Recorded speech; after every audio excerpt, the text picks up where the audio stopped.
This podcast is part of the Sports History Network, your headquarters for the yesteryear of your favorite sport. You can learn more at sportshistorynetwork.com. Hi folks, my name is Joe Zagorski and I'm your podcast host for Pro Football in the 1970s. Today's episode is entitled Miami's Almost Perfect Super Bowl.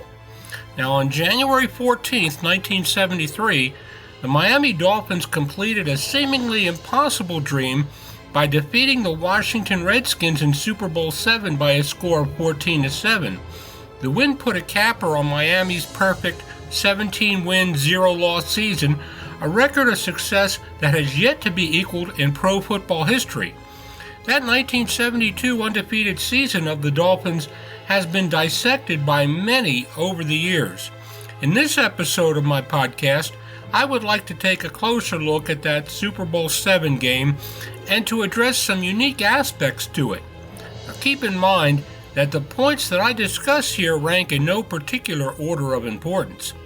The game's final score of 14-7 suggests that the contest was a defensive battle, and the facts bear that out, at least for the most part. Like most games, the final statistics tell a lot about what happened. Miami's offense gained a total of 253 net yards, while Washington's offense gained a total of 228 net yards. Those numbers suggest a very competitive game, and it was. What is quite astounding was that Miami was regarded by the Las Vegas odds makers as the underdog going into Super Bowl VII, despite the fact that they had won the previous 16 straight games. I don't know why the odds makers picked the Redskins to be the favorites for this game, but they did.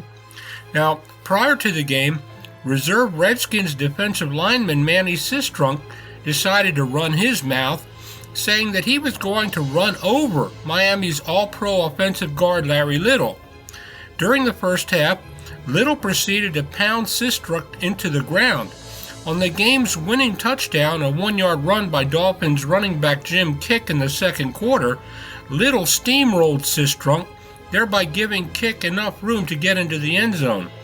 By the third quarter, Washington's defensive coaches decided to move Sistrunk to the other defensive tackle position in the hopes that he would have better luck going up against Little's teammate Bob Kuechenberg. Sistrunk fared no better going up against Kuechenberg, however, than he did going up against Larry Little. Now, Miami's running back Larry Zonka, the other Larry, his rushing yardage is one of the most overlooked elements of this game. Zonka slowly and methodically rushed for 112 yards in Super Bowl VII, but that statistic was overshadowed by his 145 yards rushing in the next year in Super Bowl VIII, a game where Zonka was named the game's most valuable player. But it was Zonka who kept the Dolphin drives alive in Super Bowl VII, especially during the second half. Yes, Miami did not score a single point in that second half of Super Bowl VII, but they used up plenty of time thanks to Zonka, which certainly helped the Dolphins' cause. One hard-to-believe factor about this game was that Washington accumulated 16 first downs while Miami only had 12. Another unique statistic in Super Bowl VII involved the two punters. Dolphin punter Larry Seipel punted for an average of 43 yards per punt, while Redskins punter Mike Bragg only averaged a 31 yards per punt average. Now, the most memorable play that everybody talks about when they discuss Super Bowl VII naturally was Garo Yepremian's blocked 42-yard field goal attempt in the fourth quarter. We have all seen the film of Yepremian trying in vain to throw the ball, which was caught and returned for a touchdown by Washington defender Mike Bass.